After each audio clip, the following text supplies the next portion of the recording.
संपूर्ण ब्रज साक्षात राधा कृष्ण का प्रकट स्वरूप है। उसमें गिरिराज जी ब्रजमंडल का हृदय है, साक्षात श्री कृष्ण है। और उसमें भी यह चंद्र सरोवर सारस्वत कल्प की लीला के अनुसार भगवान श्री कृष्ण की महारास स्थली, पुष्टि मार्ग के जहाज, उद्धव जी के अवतार, महाकवि सूरदास जी ने 73 वर्ष रहकर यहाँ अपने श्याम को रिझाया है। 1.25 लाख पदों की रचना, ऐसा कहा जाता है कि इसी स्थान पर बैठकर उन्होंने की। बल्लभकुल का भी यह एक महान तीर्थ है और इस महान तीर्थ को जागृत करने का श्रेय 2 महापुरुषों को है। एक पूज्य बाबा श्री ठाकुरदास जी महाराज, पंडित जी महाराज की आज्ञा से वे यहाँ आकर विराजे।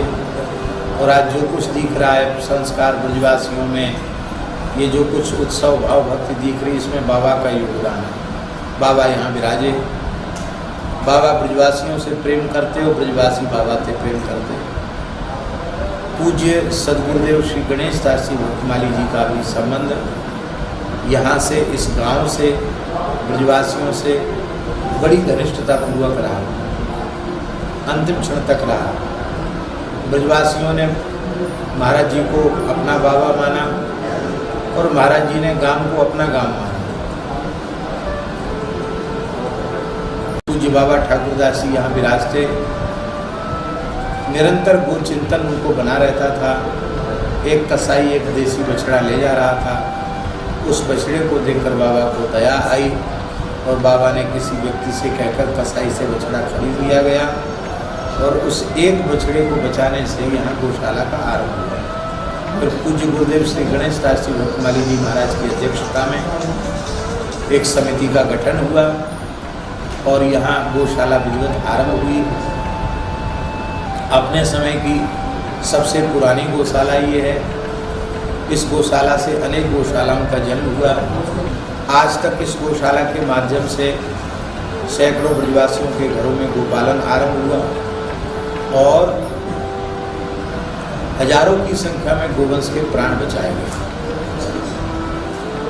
तो यह एक उत्तम आदर्श गौशाला है। पुस्तकालय भी है, शिक्षण संस्थान भी है, औषधालय भी है और यह निरंतर प्रगति के पथ पर अग्रसर है। आज आवश्यकता है सभी गोभक्त, राष्ट्रभक्त, भारतीय सनातन विचारधारा में श्रद्धा रखने वाले लोग, वैष्णवजन, सबके सहयोग की आवश्यकता है और प्रेम से गौशाला को सब अपनी मान करके इसमें सहयोग करें। ऐसी है विनय पत्रिका। ऐसा अनुपम ग्रंथ है गोस्वामी तुलसीदास जी महाराज का कि इस एकमात्र ग्रंथ का आश्रय कोई साधक ले ले तो साधक जीवन के समस्त प्रश्नों का समाधान हो जाएगा।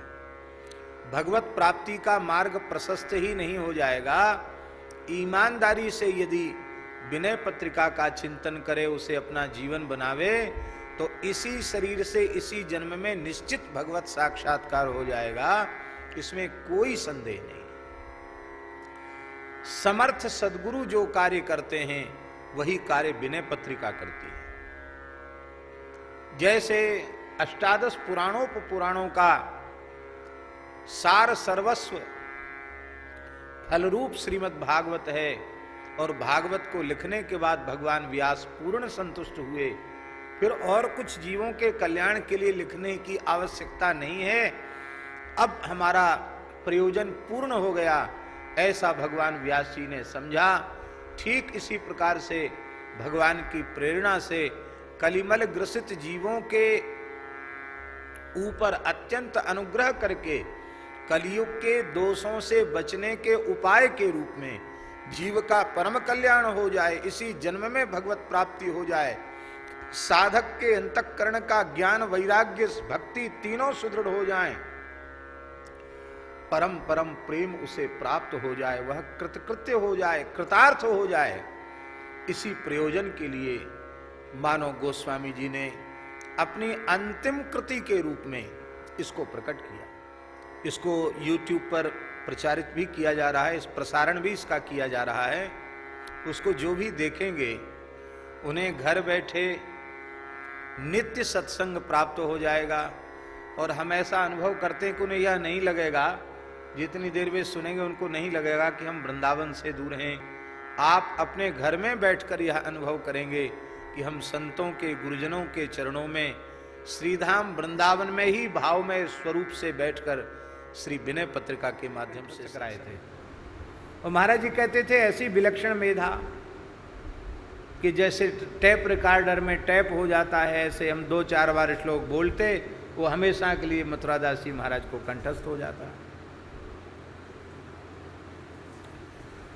तो एक सत्संग भी एक तरह की पढ़ाई है, एक तरह की पढ़ाई नहीं, हम तो कहेंगे सर्वोपरि पढ़ाई है। अब आप विनय पत्रिका का कितने समय से पाठ करते हैं, लेकिन अब कुछ विशेषता समझ में आ रही कि नहीं? तो ये बात, तो पढ़ना पढ़ाना भी आमने सामने, कथा सुनना भी पढ़ना है। इसलिए दाएं बाएं बैठकर कथा नहीं सुनना, कथा जब भी सुनना सन्मुख बैठ करके सुनना। सत्संग की जो मर्यादा परम श्रद्धेय स्वामी श्री राम सुखदास जी महाराज सिखा के गए हैं, वो तो अब भारतवर्ष में कहीं दिखाई नहीं पड़ती है। हाँ, पूज्य स्वामी संपूर्णानंद जी महाराज के यहाँ वो मर्यादा हमने देखी, और तो कहीं दिखाई नहीं पड़ी। पूज्य स्वामी संपूर्णानंद जी महाराज,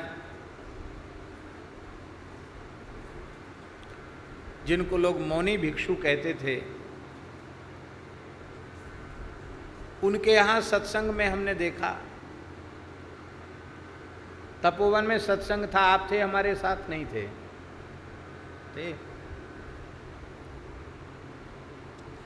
कथा शुरू होने के आधा घंटा पहले 100 साल से ऊपर आयु के महात्मा कथा आरंभ होने के आधा घंटा पहले बैठ जाते थे।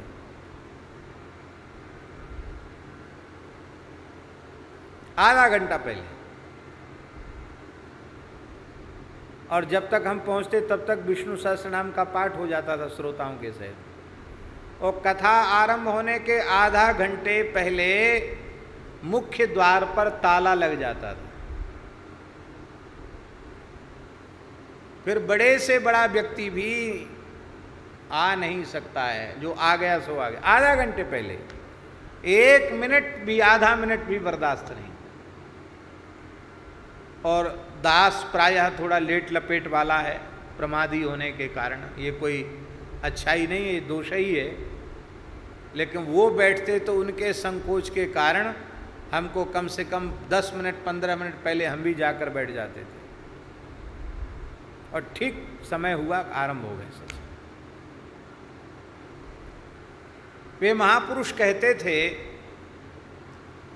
कि आपको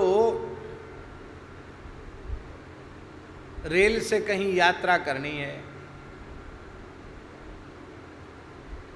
और 6 बजे की गाड़ी है, तो आप 6 बजे तो नहीं पहुंचते हो। आप 5:30 बजे रेलवे स्टेशन पहुंचना चाहते हो। कहीं गाड़ी बिफोर आ गई, कहीं भीड़ ज़्यादा हो गई, चढ़ नहीं पाए, कुछ हो गया तो, कहीं रास्ते में जाम लग गया तो आप चाहते हैं कि हम हाथ में समय लेके चलें, आधा घंटे पहले पहुँचें। अब वहाँ पहुँचने के बाद भले ही आपको बार बार ये रिकॉर्डिंग सुननी पड़े कि आपकी असुविधा के लिए हमें खेद है, गाड़ी अपने निर्धारित समय से इतने विलंब से चल रही है, वहाँ भले ही जाकर आपको 2 घंटे 3 घंटे बैठना पड़े या इससे भी ज़्यादा बैठना पड़े, लेकिन आप अपनी उस यात्रा में चूक न हो जाए, इसके लिए आप पहले से जाकर वहाँ बैठते हैं। पूज्य स्वामी जी कहते थे, श्री संपूर्णानंद जी महाराज, वो कहते थे कि उपदेशक महानुभाव अपनी सुविधा से जब चाहें तब कहें। गाड़ी लेट लपेट भी हो जाती है, गाड़ी लेट लपेट हो सकती है, पर यात्री को लेट लपेट नहीं होना चाहिए। वो कहते थे जीवन का सामान्य लक्ष्य है, आपको अमुक नगर जाना है, और उस सामान्य लक्ष्य की प्राप्ति के लिए इतनी सावधानी कि आपकी 6 बजे की ट्रेन तो आप 5:30 बजे रेलवे स्टेशन पहुंचना चाहते हैं, और जो सत्संग की ट्रेन बीच में कहीं रुकती ही नहीं है, सीधे बैकुंठ गोलोक साकेत जाती है, ठाकुर जी के चरणों में जाती है। उस सत्संग के प्रति आपकी ऐसी असावधानी कि 4 बजे का है तो आप 5 बजे पहुंचते हैं, 5 बजे की कथा है तो आप 6 बजे पहुंचते हैं। ये बड़े दुख की बात है।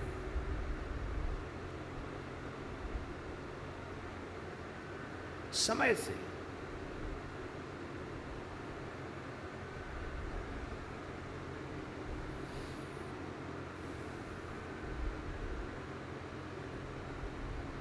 समय से बंद करनी चाहिए। कई बार समय से आरंभ नहीं होता, समय से बंद भी नहीं होता। अच्छा एक बात बताओ, आप रेल में बैठे और मथुरा उतरने का समय सवेरे 9 बजे है, और मान लो 12 बजे 1 बजे ट्रेन आकर के प्लेटफार्म पर पहुंची, तो क्या आप 9 बजे बीच में उतर जाते हो क्या? आप तो ट्रेन जब अपनी मंजिल पर पहुंचेगी तभी आप उतरते हो। तो पूज्य गुरुदेव श्री भक्तमाली जी महाराज कहते थे कि कुछ प्रसंग ऐसे हैं जो बीच में छोड़े नहीं जा सकते, इसलिए कथा के आरंभ का समय भले ही निर्धारित होवे, पर कथा की पूर्ति का समय तो प्रसंग के अनुरूप होगा। तो कई बार हमने देखा, पूज्य पिताजी को भी खूब अनुभव होगा कि श्रोता चाहे जितने कम से कम हों, पर महाराज जी 2 समय कथा कहते थे, और कथा में भी 6 घंटे नहीं, 6 का 8 घंटे हो ही जाता था। आरंभ सही समय से करते, पर समाप्ति प्रायः घंटा आधा घंटे अधिक हो जाती। जैसे हम उदाहरण दें, आप ऊखल बंधन लीला सुना रहे हैं, और ठाकुर जी ऊखल में बंधते बंधते 12 बज गए या 6 बज गए शाम के। अब कथा का समय तो पूरा हुआ, अब दूसरे दिन आपको कथा शुरू करनी है। तो आप विचार करो, क्या भावुक भक्त सहन कर पाएंगे? पूरी रात ठाकुर जी ऊखल में बंधे रहेंगे क्या? तो ठाकुर जी को तो ऊखल से मुक्त करना ही पड़ेगा। तो बीच में अध्याय छोड़ना, बीच में प्रसंग छोड़ना, यह भी सत्संग के प्रति किया गया अपराध है।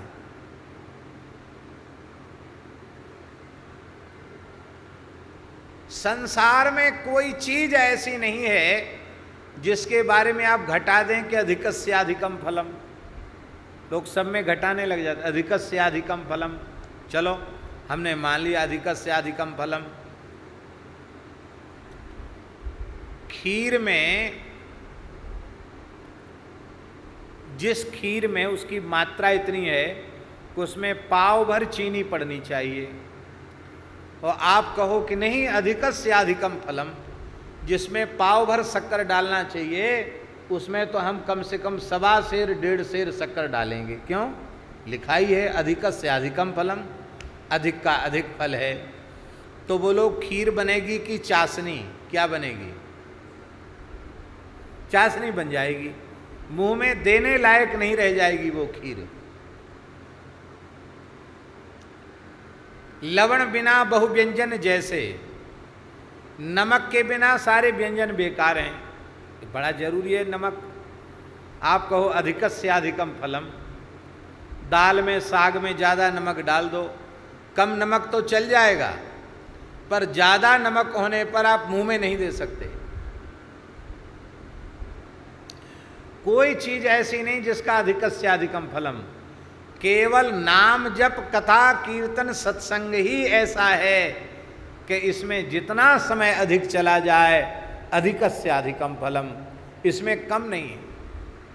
एक और बात हम आपको निवेदन करें, हमारे ब्रज के एक महान सिद्ध संत, निम्बार्क संप्रदाय के बड़े सिद्ध पुरुष, महान रसिकाचार्य श्री बाबा प्रियाशरण जी महाराज, नाम सुना होगा, हमने भी नाम सुना, उनकी चित्र छवि का दर्शन किया है।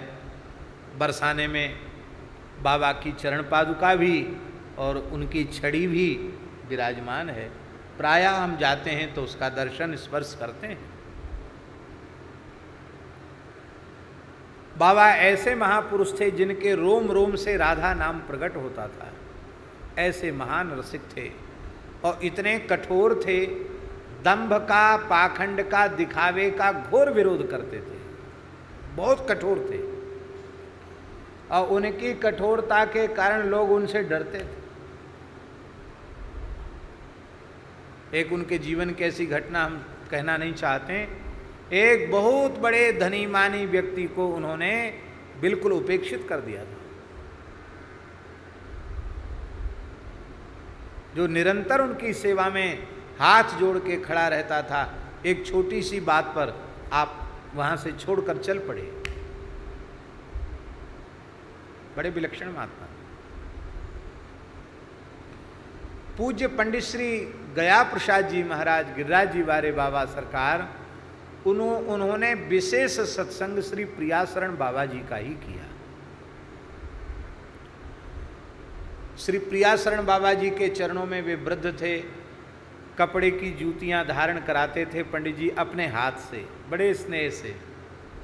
महाराज जी की देखी हुई बात, महाराज जी कहते थे पंडित जी अपने कपड़े से उनकी जूतियां पोंछते, रज सिर से लगाते, फिर अपने कपड़े से ही उत्तरीय से बाबा प्रियाशरण जी के चरण पोंछते, फिर जूती पर पहनाते। प्रियाशरण जी कहते थे कि आप स्पर्श करते तो हमको लगता है कि बचपन में मेरी माँ हमको छूती थी, ऐसे लगता है जैसे माँ दुलार कर रही हो, ऐसे थे। तो प्रियाशरण बाबा जी के यहाँ सत्संग करने पंडित जी जाते थे।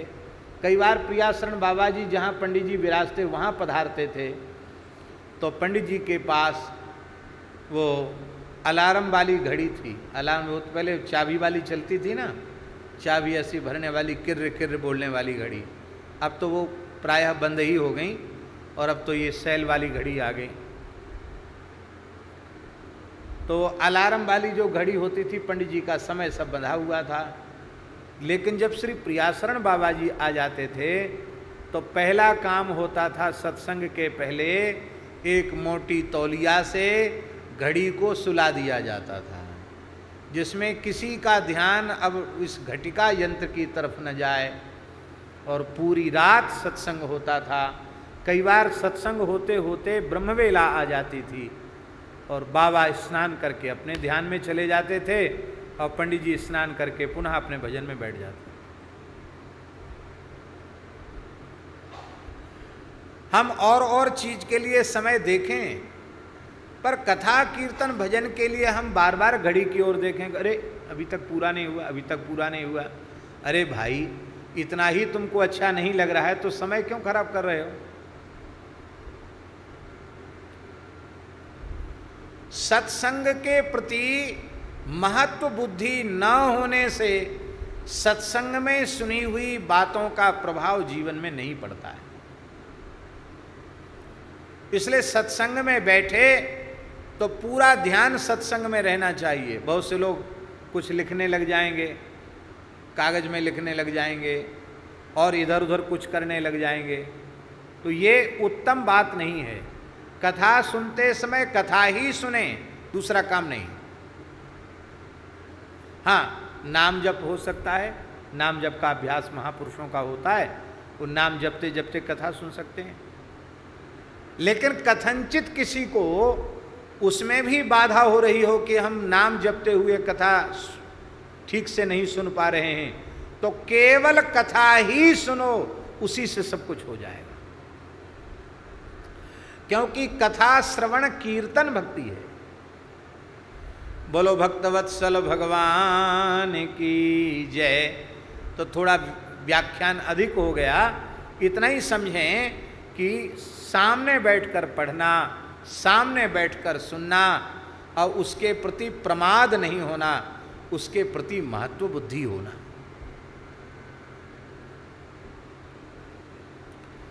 बोलो भक्तवत्सल भगवान की जय। रोज कोई ना कोई बहाना आ जाएगा आपके नित्य पाठ के लिए, स्वाध्याय के लिए कोई ना कोई बहाना रोज आ जाएगा। आज वहाँ चले गए थे, आज वहाँ चले गए थे, आज देर हो गई, आज नहीं कल कर लेंगे, और आज नहीं कल करेंगे। किसी किसी दुकानदार की दुकान पे लिखा रहता है आज नगद कल उधार, लिखा रहता है आज नगद कल उधार। तो वो सोचेगा चलो आज तो नगद ले लेते, कल उधार ले लेंगे, और मान लो कल पहुंचा तो फिर बोले पढ़ लो क्या लिखा है, आज नगद कल उधार। उसका कल कभी आने ही नहीं, रोज नगद ही सौदा है, ऐसा है। तो आज नगद कल उधार जैसा हो जाएगा। वो कल कभी आएगा ही नहीं जब आप अपना स्वाध्याय करें, अपना पाठ करें, जप करें। इसलिए भोजन का समय, निद्रा का समय, विश्राम का समय, उसमें कटौती करके भी साधन करना चाहिए। साधन में प्रमाद नहीं करना चाहिए। कबीरा सोता क्या करे, जागे जपे मुरारी, एक दिन सोना होएगा लंबे पांव पसार। सूर्य नारायण बोले महाराज कैसे पढ़ोगे, सन्मुख पढ़ाई होती है। हनुमान जी बोले हम सामने से ही पढ़ेंगे। अरे कैसे? बोले आप सीधे दौड़ते हैं, हम उल्टे दौड़ेंगे, पिछले पैरों से दौड़ेंगे, ऐसे ऐसे ऐसे ऐसे चलेंगे। आप यह समझते हैं अच्छी प्रकार से कि सामने दौड़ने की अपेक्षा उल्टा दौड़ना, अरे दौड़ने की बात जाने दो, उल्टा चलना बड़ा महाराज कठिन काम है।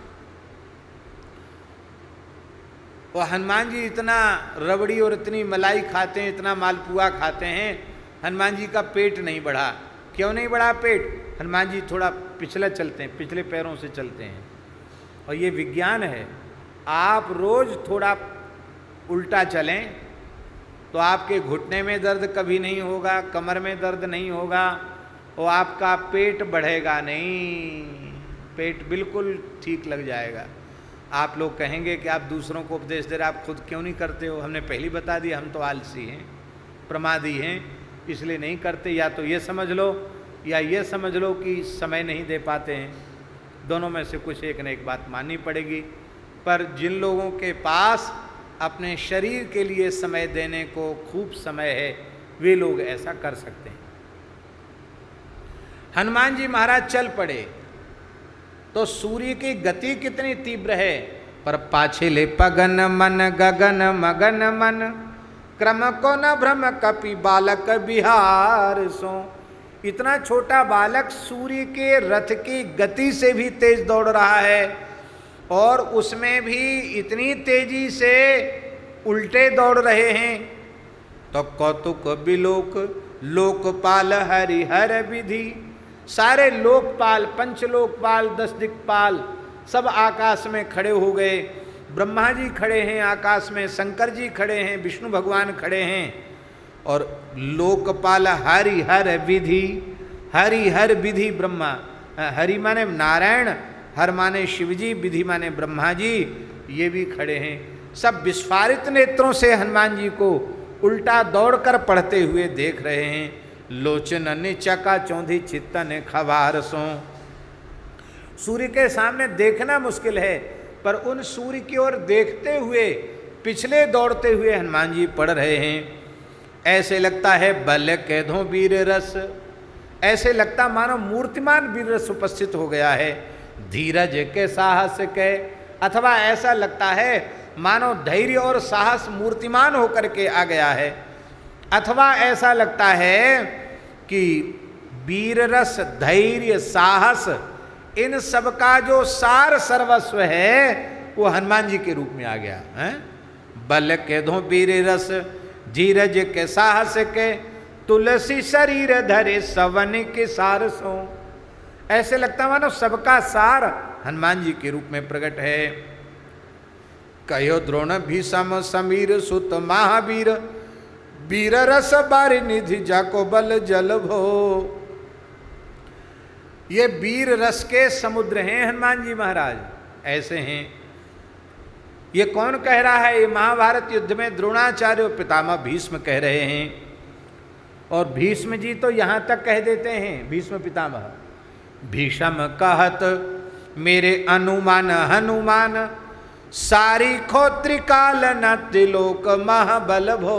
हनुमान बाहुक में भीष्म पितामह कहते हैं कि मेरा अनुमान तो यह है कि हनुमान जी के जैसा वीर महाबली त्रिकाल में भी संभव नहीं है, न पहले कभी हुआ, न है, न आगे कभी जन्म लेगा। ऐसे श्री हनुमान जी महाराज हैं। इसलिए हनुमान जी को गोस्वामी जी ने सकल सुभट सिरमौर, सकल सुभट सिरमौर हनुमान जी को उन्होंने कहा। बोलो श्री हनुमान जी महाराज की जय।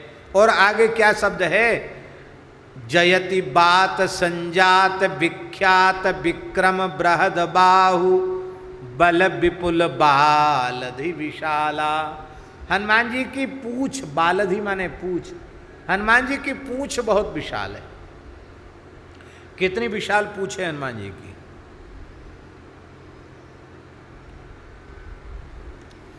हनुमान जी रावण की सभा में गए, इसलिए तो उन्होंने जानबूझकर बंधन स्वीकार किया था।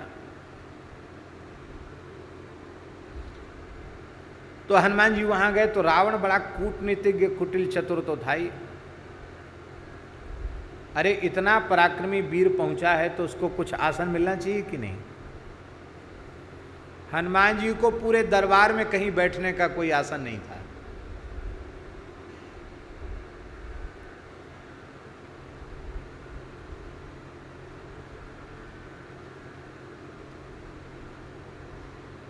बंधन से तो हनुमान जी मुक्त थे, बैठने का आसन नहीं था। हनुमान जी समझ गए कि रावण हमको नीचा दिखाने के लिए इसने हमको कहीं कोई आसन नहीं दिया। और सबसे ऊंचा सिंहासन रावण का। हनुमान जी ने अपनी पूंछ की तरफ देखा, बालधि विशाला, और पूंछ ऐसी ऐसी होने लग गई। होते होते कुंडी बनते बनते बनते बनते बनते बनते पूंछ इतनी ऊंची हो गई कि रावण का ऊंचा आसन और उसके ऊपर सिंहासन और सिंहासन पर बैठा रावण, वो तो नीचे हो गया, हनुमान जी ऊपर हो गए। बोल लो अब बात करो, अपनी पूंछ की ही आसन बना के बैठ गए। रावण को नीचा दिखा दिया हनुमान जी ने। बालधि विशाला, ये बालधि बड़ी विलक्षण है, ये पूंछ बड़ी विलक्षण है। इस पूंछ की बड़ी भारी महिमा है महाराज जी। हनुमान जी असंभव काम पूंछ से ही संभव करते हैं। लंका में भी पूंछ से ही आग लगाते हैं। अजर अमर राक्षसों को भी वात चक्र में पूंछ में ही लपेट करके फेंकते हैं। क्यों? क्योंकि ये पूंछ जो है भगवती जगदम्बा पार्वती है। शिवजी ने कहा हम जाएंगे राम जी की सेवा में। पार्वती जी बोली हम भी चलेंगे। अरे बोले हम तो बाल ब्रह्मचारी रहेंगे, गृहस्थी आदमी ज़्यादा सेवा नहीं कर सकते, घरवाली की सेवा करेंगे कि लड़के बच्चों की सेवा करेंगे? सेवक को तो एकदम ब्रह्मचारी होना चाहिए, और हम कोई राम जी पे भार नहीं बनेंगे। बोले कोई बात नहीं, आप केवल अनुमति हमको साथ रहने की दो, और हम आपको कोई विक्षेप सेवा में नहीं करें। हाँ सहयोग जरूर करेंगे, जहाँ कोई ऐसा विशेष काम होगा वहाँ हम ही काम आएंगे। अच्छा आप किस रूप में चल रहे हो? हम तो बानर रूप में चल रहे हैं। बोले हम आपकी पूंछ बन के चली चलें। हैं शक्ति शक्तिमान है ना, तो पुच्छ है। बालधि विशाला, और ये साक्षात भगवती पराम्बा हैं और ये पुच्छ में विराजमान हैं। इसलिए हनुमान जी की पूंछ बड़ी चमत्कारी है। और हनुमान जी कैसे हैं? जात रूपा चलाकार विग्रह, जात रूपा चलाकार विग्रह, इतने विशाल हैं हनुमान जी, लगता है कि महाराज जी ऐसा लगता है कि स्वर्ण का विशाल अचल ही हो, पर्वत ही हो। कनक भूधराकार शरीरा, स्वर्णमय पर्वत के समान हनुमान जी का विशाल स्वरूप है। कनक बरन तनु तेज विराजा, मानहु अपर गिरिन कर राजा।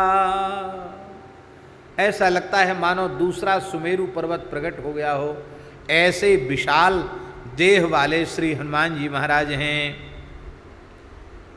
ऐसे जात रूपा चलाकार विग्रह, लसल्लोम विज्जुल्लता ज्वालमाला। आपके श्रीअंग पर रोमों की बड़ी शोभा है।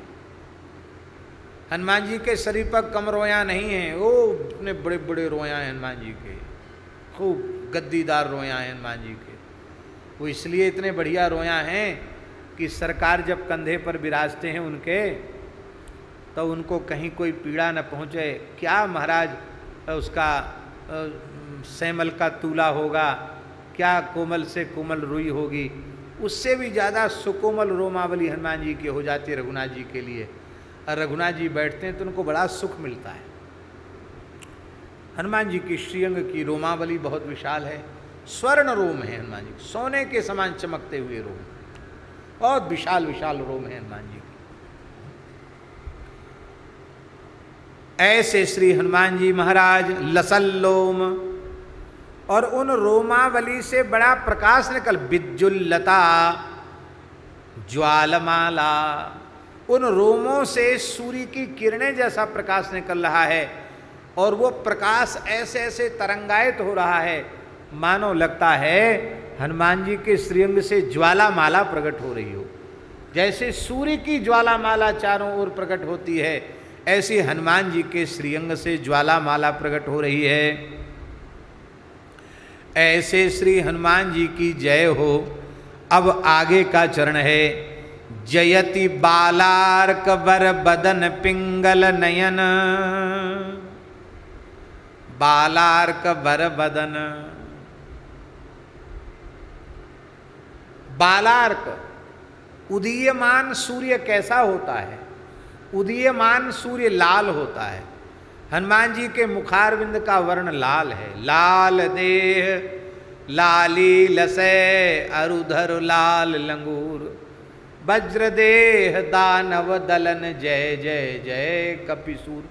लाल मुख है हनुमान जी का, प्रातःकालीन सूर्य के समान भगवान श्री हनुमान जी के मुखारविंद की आभा है। पिंगल नयन, हनुमान जी की आंख पीली है, पीली आंख, कंजी आंख।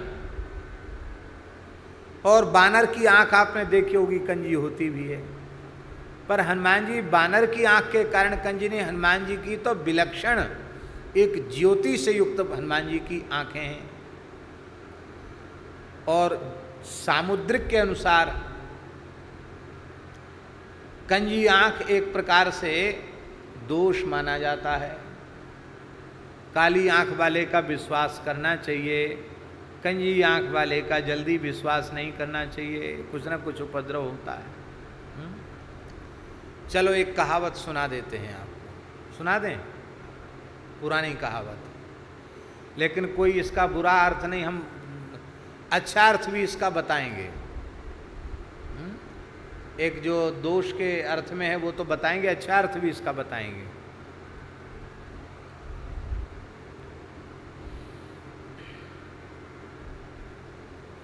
सौ में सूर सहस में काना, सवा लाख में ऐंचक ताना, ऐंचक ताना कहे पुकार, मैं कंजा से मानी हार, कंजा उसका तावेदार, जाकी छाती उगे न बार। समझे? नहीं समझे? 100 में सूर, 100 नेत्रहीन व्यक्तियों में एकाध ही कोई अच्छा होगा। 1000 एकाक्षी काने, उनमें एक ही काना कोई बढ़िया होगा, 999 खराब ही होंगे। 100 में सूर, 100 में काना, और 1.25 लाख में ऐंचक ताना। ऐंचक ताना जानते हो? इधर देखे उधर आंख जाए, ऐंचक ताना। यहाँ है कोई ऐंचक ताना?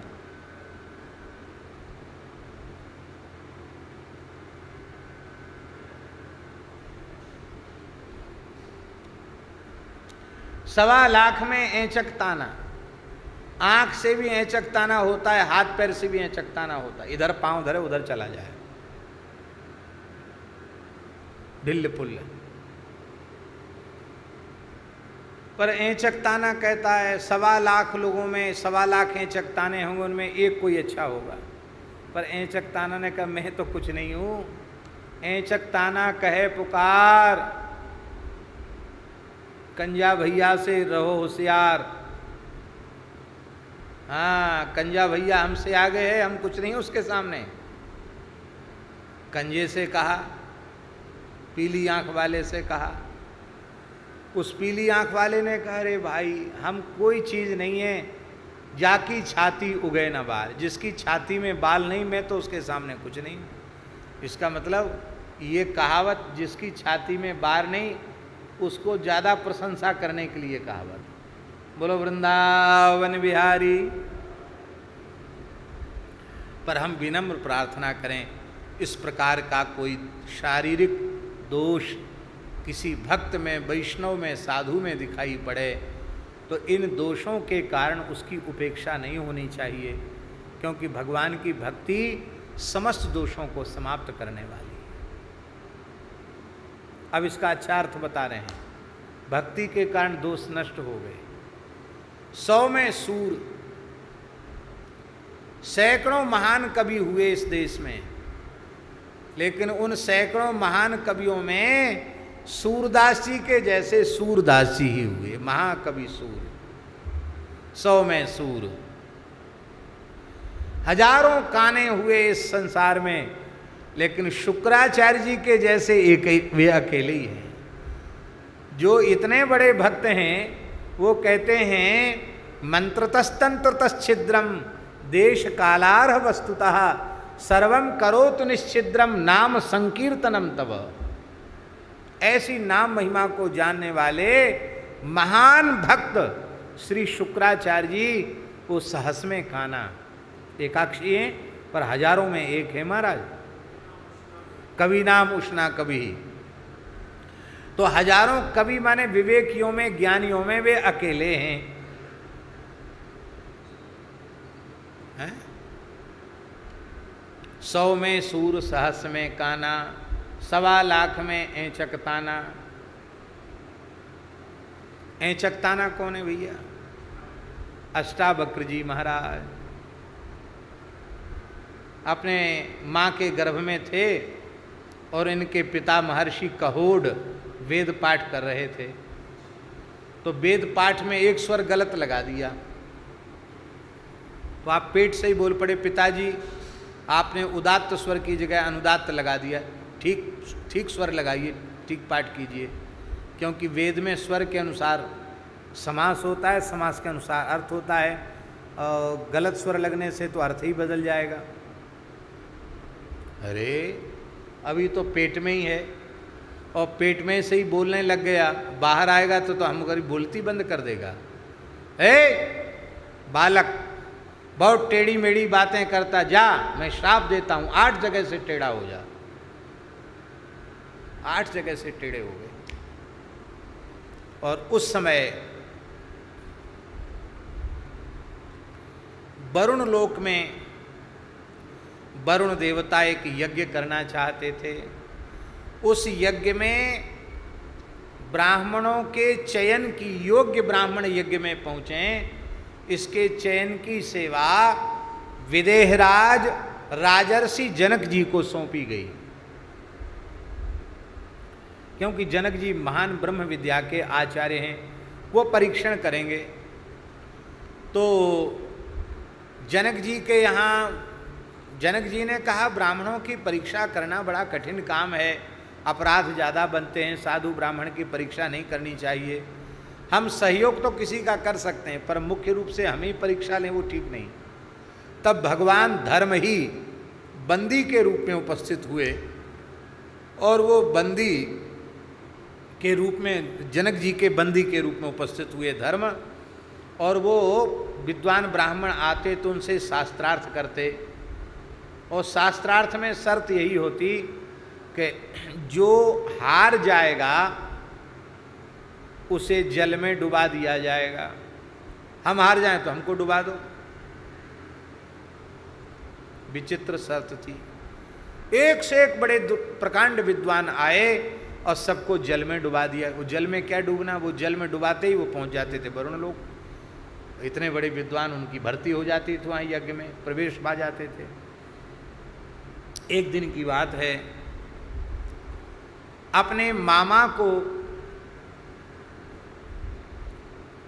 अष्टावक्र जी ने पिता कहा, तो मामा ने कहा बेटा मैं तुम्हारा पिता नहीं हूँ, मैं तो तुम्हारा मातुल हूँ, तुम्हारा मामा हूँ। मेरे पिताजी कहाँ गए? बोले पिताजी को तो वो जनक जी के बंदी ने जल में डुबा दिया, और वो तो ऐसी जगह गए हैं जहाँ से लौट के आना अब संभव नहीं है। जो डूब जाता वो बाहर निकल के आता नहीं। इतना सुनते ही अष्टावक्र जी महाराज अपने ममेरे भाई के साथ जनक जी के दरबार में चल पड़े। और महाराज जैसे ही जनक जी के दरबार में पहुँचे तो टेढ़े बेड़े चलते थे। 8 जगह से टेढ़े थे, यहाँ पैर करें उधर चला जाए, इधर चलें उधर चला जाए। 8 जगह से टेढ़े थे। तो बालक थे, अवस्था छोटी ही थी अष्टावक्र जी की। 8 ही बरस के थे महाराज जी, 8 साल के थे। जैसे ही इनको चलते देख करके जनक जी में के दरबार में विद्वानों की सभा थी, वो सब के सब हंसने लग गए। आपने डांटा, सबको फटकारा अष्टावक्र जी ने। इसको कहते हैं ब्रह्म तेज से संपन्न महापुरुष। उन्होंने कहा रे हम तो बड़े आह्लाद पूर्वक प्रसन्नता पूर्वक यहाँ आए थे कि ये जनक जी की सभा है, ब्रह्म ज्ञानियों की सभा होगी, पर इस सभा में तो सब चमड़ी की ओर देखने वाले चर्मकार ही बैठे हुए हैं। इसमें लगता है कोई ब्राह्मण नहीं है, इसमें लगता है कोई ब्रह्मज्ञानी नहीं है, सबके सब चर्मकार बैठे हैं। सन्नाटा छा गया। एक छोटे बालक ने सबको ऐसा बोल दिया। बोले आप दुर्विनीत लगते हैं, आपने गुरुजनों की सेवा नहीं की लगता है, आपने इतने वयोवृद्ध ऋषियों को, ब्राह्मणों को ऐसा बोल दिया, आपने पूरी सभा को ऐसा बोल दिया। आपने कहा आपको बोध होना चाहिए, ब्राह्मणों में जो ज्ञान में श्रेष्ठ है, तप में श्रेष्ठ है, वही श्रेष्ठ माना जाता है।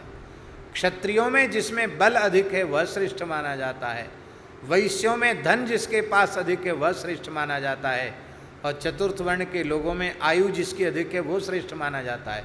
आप आयु के कारण कैसे अपने को श्रेष्ठ प्रमाणित कर सकते हो? ये पैमाना आप लोगों का नहीं है। मैं बालक हूँ, लेकिन मैं ब्रह्म ज्ञान से संपन्न हूँ। हमारे दिव्य ज्ञान पर तुम्हारी दृष्टि नहीं गई, हमारे इस टेढ़े बेढ़े शरीर पर दृष्टि गई, तो तुम्हारी दृष्टि हड्डी चमड़े तक सीमित रह गई। इसलिए मैंने ऐसा शब्द कहा। आप लोगों को बुरा लगा हो उसके लिए हम क्षमा प्रार्थी हैं। किस लिए आए हैं आप? बोले सुना है आपका बंदी बहुत विद्वान है, उसे शास्त्रार्थ करने आए।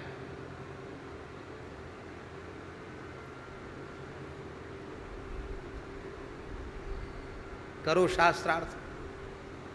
जिस बंदी को कोई ऋषि परास्त नहीं कर पाए, साक्षात धर्म थे वो, उनको अष्टावक्र जी ने परास्त कर दिया और कहा कि अब तुझे हमारे पिता को डुबाया है, वो न जाने कितने ऋषियों को, अब चल मैं तुझे जल में डुबाता हूँ। बंदी ने प्रणाम करके कहा मैं बंदी नहीं हूँ, मैं धर्म हूँ, और इस यज्ञ में सबसे श्रेष्ठ किस ब्राह्मण को मानकर पूजा की जाए, इसलिए मैं यहाँ स्थित था।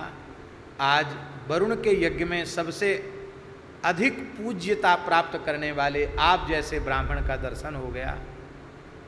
हमने आपके पिताजी को और सभी ऋषियों को वरुणलोक भेजा है, कोई मरे नहीं है, सब यज्ञ करा रहे हैं, स्वाहा स्वाहा कर रहे हैं वहाँ जा कर के। तब उनको लेकर, अष्टावक्र जी को लेकर के वो बंदी वरुणलोक आया गया है और वहाँ सब ऋषियों ने उनका स्वागत सत्कार किया है और इस धरती के सर्वोत्कृष्ट ऋषि के रूप में वरुण देव ने आपका पूजन किया है। और एक समंगा नाम का तीर्थ है, उस तीर्थ में कहोड ऋषि ने कहा बेटा इसमें स्नान करो।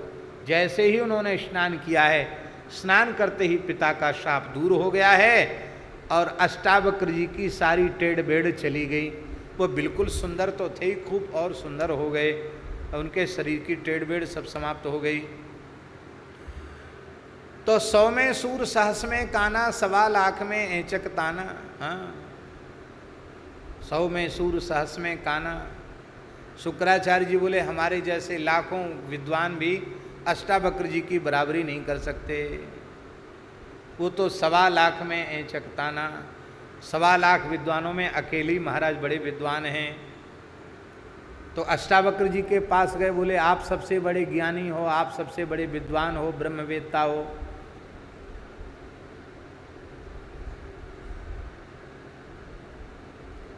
ऐचक ताना कही पुकार, मैं कंजा से मानी हार। बोले हम कुछ नहीं है, हनुमान जी के ज्ञान, हनुमान जी कंजा हैं, मैं कंजा से मानी हार, ज्ञानिनाम अग्रगण्यम बुद्धिमताम वरिष्ठम। हनुमान जी से कहा मैं कंजा से मानी हार, हम तो हनुमान जी से पिंगल नयन, हमने हनुमान जी से हार मांग ली। अब हनुमान जी के पास गए, महाराज आप तो आप ही हो, आपसे बड़ा कौन है। बोले नहीं नहीं, हमारी झूठी बड़ाई मत करो। क्यों? बोले कंजा उसका तावेदार, जाकी छाती उगे न बार। हम तो उसके तावेदार हैं, गुलाम हैं, सेवक हैं, जिसकी छाती में बार उगता ही नहीं है। क्यों नहीं उगता? देखो 18-20 साल की उम्र होती है तब छाती में थोड़े बाल काले काले आते हैं, उम्र बढ़ती है। और हमारे रघुनाथ जी की उम्र सदा 15 वर्ष की ही रहती है, हैं? 16 वर्षों में रामो राजीव लोचना, 15 साल के रघुनाथ जी हैं, उनके तो छाती में बार उगते। बच्चों के कहाँ छाती में बार आते हैं, जवान हो जाता तो छाती में बार आते हैं। तो हनुमान जी बोले हम कुछ नहीं है, हम तो कंजा उसका तावेदार, जाकी छाती उगे न बार। हम तो रघुनाथ जी के चरण सेवक हैं, जिनकी छाती में कभी बाल उगता नहीं, जिनके कभी दाढ़ी मूछ आती ही नहीं है। 11,000 वर्ष तक शासन किया रघुनाथ जी ने, लेकिन राम जी की उम्र 15 वर्ष की ही रही, इससे ज़्यादा उम्र बढ़ी नहीं राम जी की। बोलो भक्तवत्सल भगवान की जय। इसमें 15 साल का बच्चा है कोई? 14-15 साल का ये है, ये लो 14 साल का, 15 साल का, आने और गाम को ब्रजवासी। तो अब देखो बालक तो 14-15 साल में बालक ही होते हैं, जाकी छाती उगे न बार। बोलो हनुमान जी महाराज की जय। तो हनुमान जी में ये पिंग नयनत्व का दोष नहीं है, हनुमान जी का तो एक विशिष्ट गुण है। पिंग नयन भ्रकुटी कराल रसना दसनानन, कपिस केश करकस लगूर खल दल बल भानन, कह तुलसीदास बस जास उर मारुत सुत मूरत बिकट, संताप पाप ते ही पुरुष पही सपने हूँ नहीं आवत निकट। ऐसे हनुमान जी महाराज। बोलो श्री हनुमान जी महाराज की जय। तो पिंग नयन हनुमान जी के नेत्र पीले हैं। बोलो श्री हनुमान जी महाराज की जय। और कैसे हैं हनुमान जी? हाँ, हनुमान जी के बारे में लिखा है कि जयति बालार्क बरबदन पिंगल नयन कपिश। हनुमान जी के कपिश माने भूरी भूरी रोमावली है, कपिश केश भूरी रोमावली है, बड़ी ललित है, बड़े कोमल है हनुमान जी के केश। ये लावण्य क्यों है?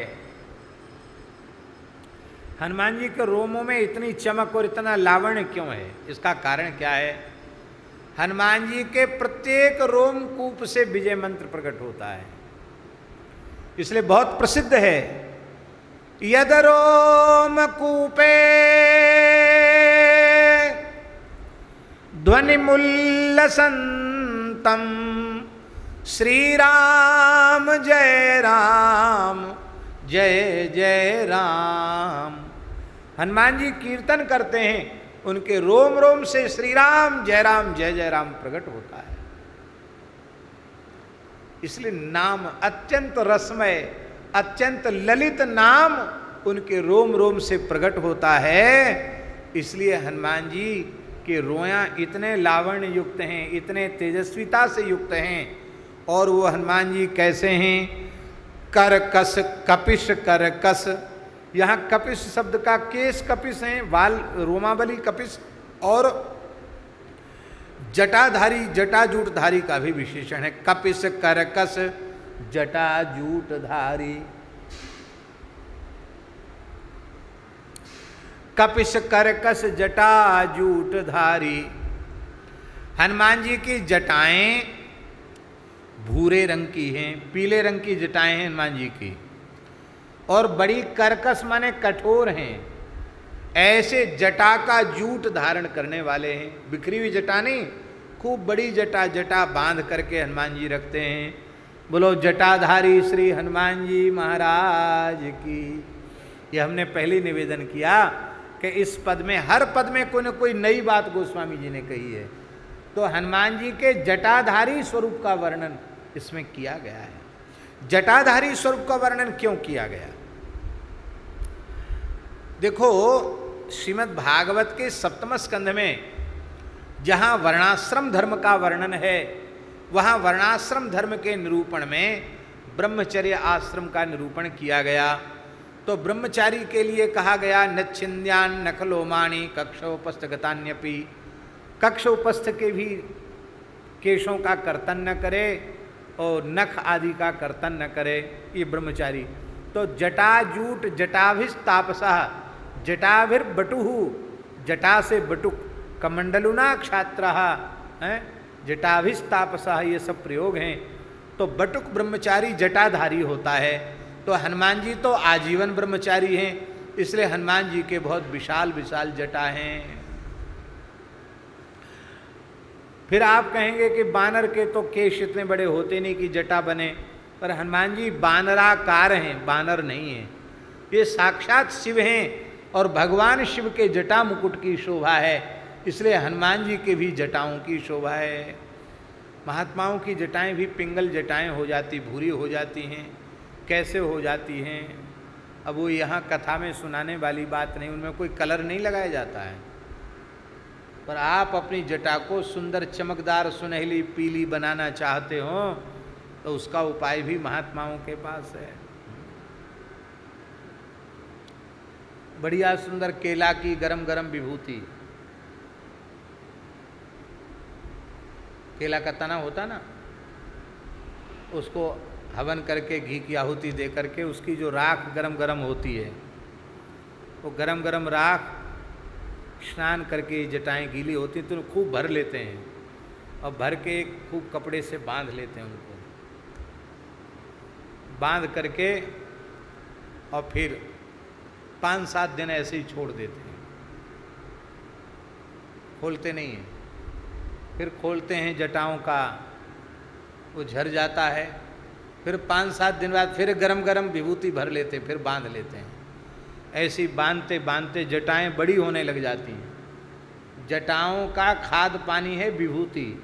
जितनी विभूति भरोगे जटाओं में, जटाएं उतनी बढ़ेंगी। उसका खाद पानी वही है विभूति। इसलिए त्यागी तपस्वी लोग अखंड विभूति चढ़ाते। तो हनुमान जी विभूति भी चढ़ाते हैं, हनुमान जी के जटाएं भी हैं। तो हनुमान जी ने भी, वो तो वैसी पिंगल वर्ण है, लेकिन इस तरह से भी पीली जटाएं हो जाती हैं, बहुत अच्छी लगती हैं। और दूसरे वयोवृद्ध महात्मा, उनकी तो जटाएं सहज पीली हो जाती हैं। श्री सुखराम दास जी महाराज विराजे हैं, इनकी जटाएं तो सहज ही सुनहली हैं, क्योंकि जो चंदन लगाते हैं वो कुछ न कुछ श्वेत केशों में लग जाता होगा, उससे उनकी जटाएं एकदम पिंगल वर्ण की हो रही हैं, चमक रही हैं एकदम। तो इस प्रकार से हनुमान जी सुंदर जटा जूटधारी हैं। और कैसे हैं? बिकट भ्रकुटी वज्र दसन नख बैरी मदमत्त कुंजर पुंज कुंजरारी। हनुमान जी की भौहें बड़ी विकट हैं, भ्रकुटी विकट है।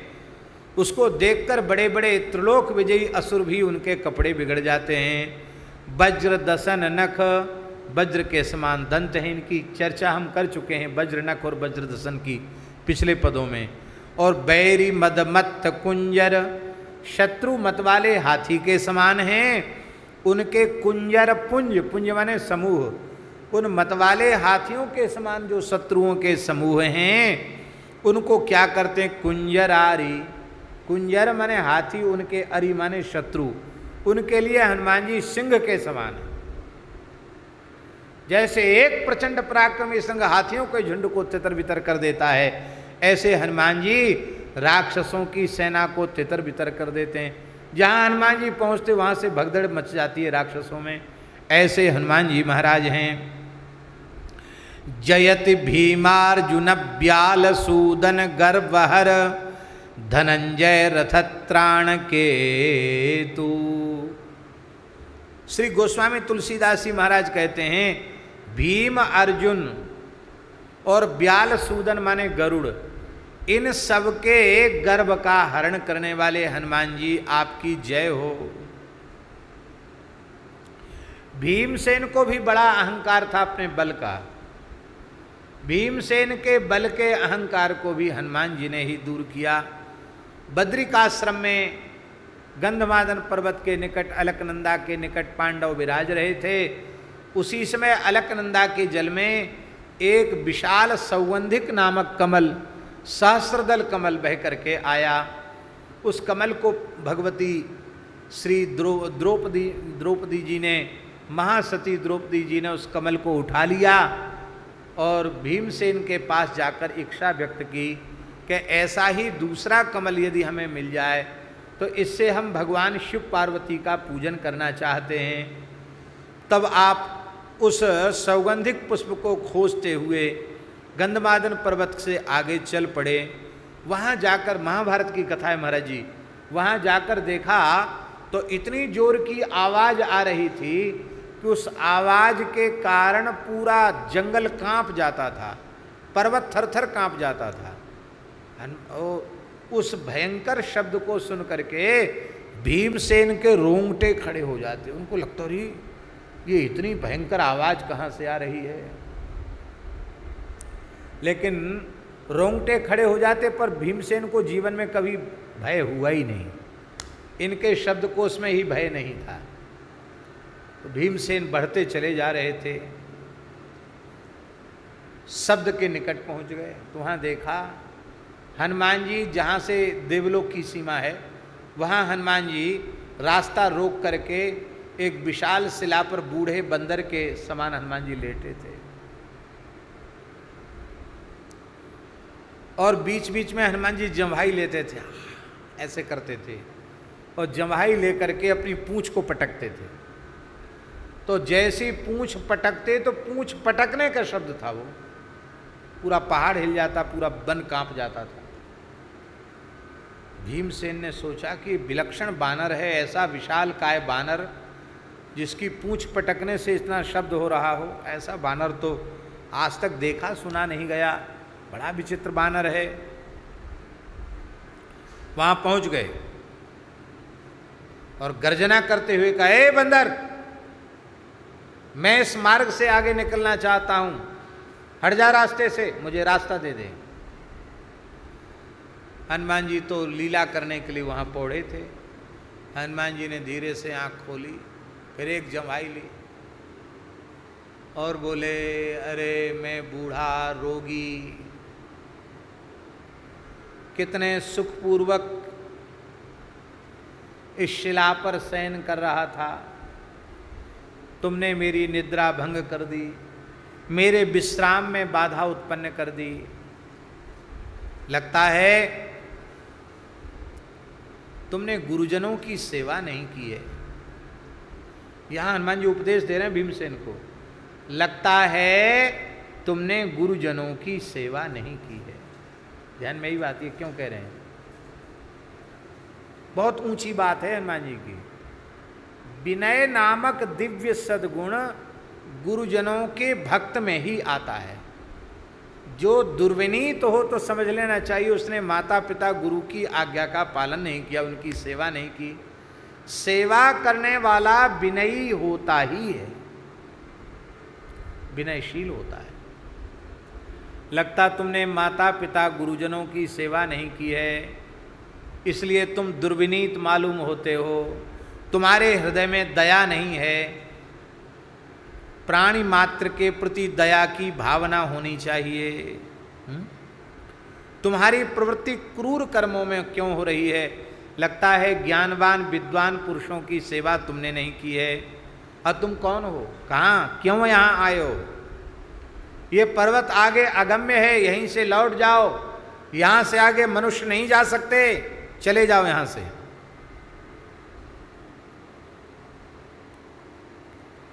भीमसेन ने कहा, मैं वायु के अंश से उत्पन्न वृकोदर भीमसेन हूँ, महात्मा पांडु मेरे पिता हैं और माता कुंती मेरी माता हैं, और मैं सौगंधिक पुष्प लेने के लिए यहाँ से आगे जाना चाहता हूँ। यहाँ से आगे तो जाना मना है, मैं इस रास्ते को रोक कर पड़ा हूँ, मैं तुमको यहाँ से आगे नहीं जाने दूंगा। भीमसेन इतना कहाँ सहन करने वाले थे। हे बानर, लगता है तेरी मृत्यु आ गई है, मरना चाहता है क्या? शीघ्र इस रास्ते से हट जा, नहीं तो मुझे तत्काल मौत के घाट, तुझे तत्काल मौत के घाट उतार दूंगा, यमलोक भेज दूंगा। भीमसेन ने कहा,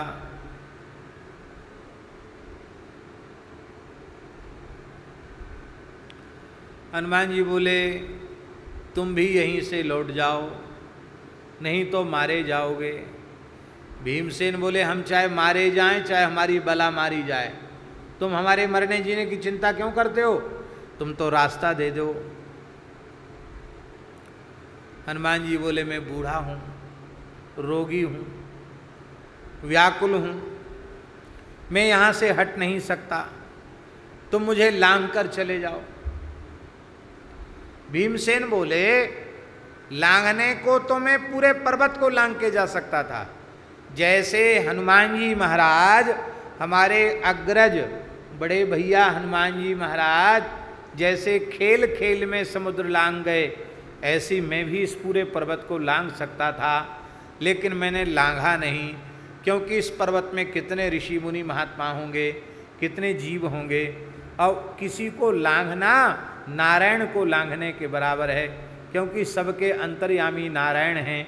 इसलिए सभी प्राणियों में परमात्मा विद्यमान है, इसलिए किसी को लांघना नहीं चाहिए।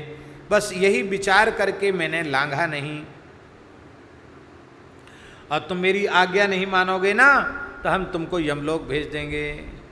हनुमान जी बोले, तब तो तुम पढ़े लिखे तो हो, तुम जानते हो कि सब में भगवान है, तो देखो कोई बात नहीं, हमारी पूछ किनारे कर दो और ऐसे धीरे से निकल जाओ, हम हटेंगे तो नहीं यहाँ से।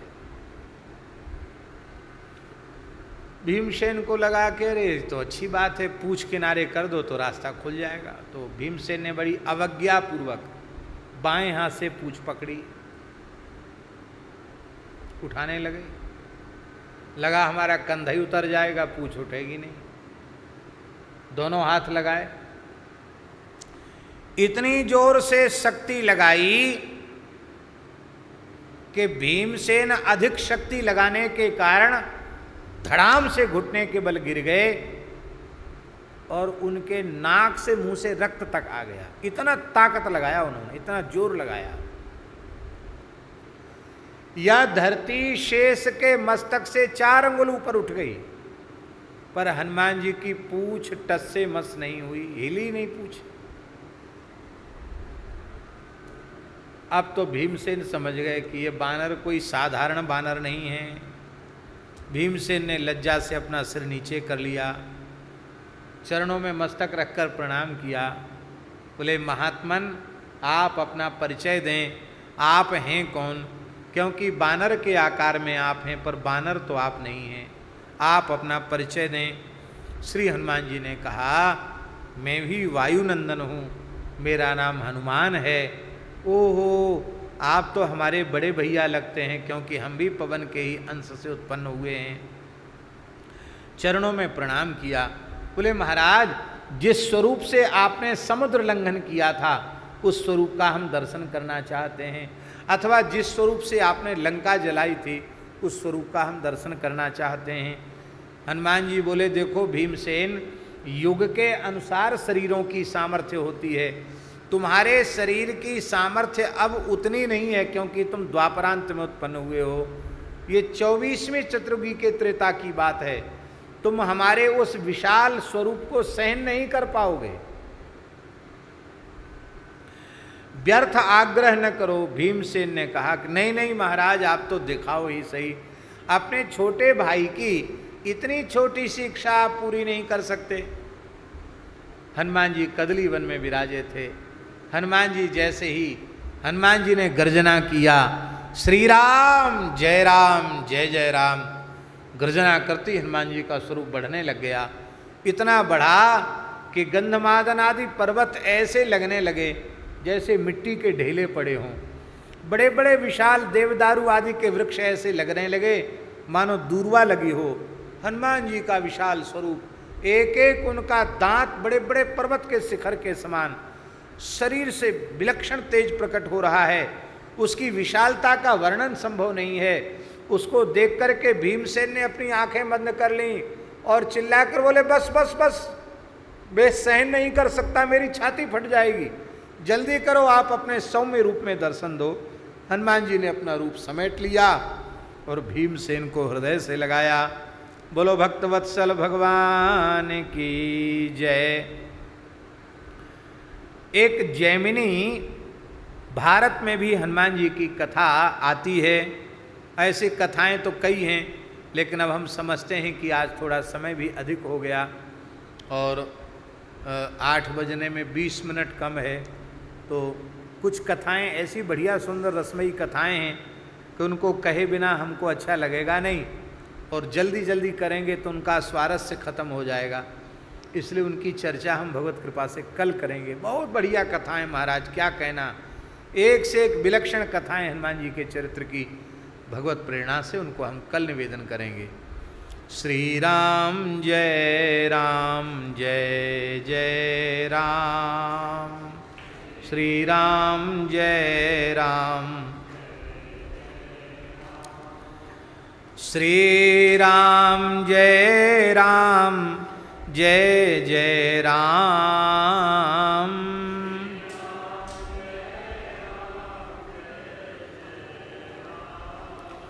श्री राम जय जय राम।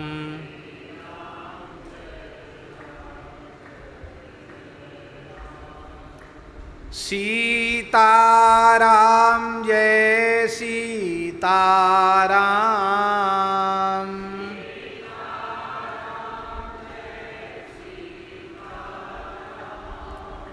राधे श्याम जय राधे श्याम,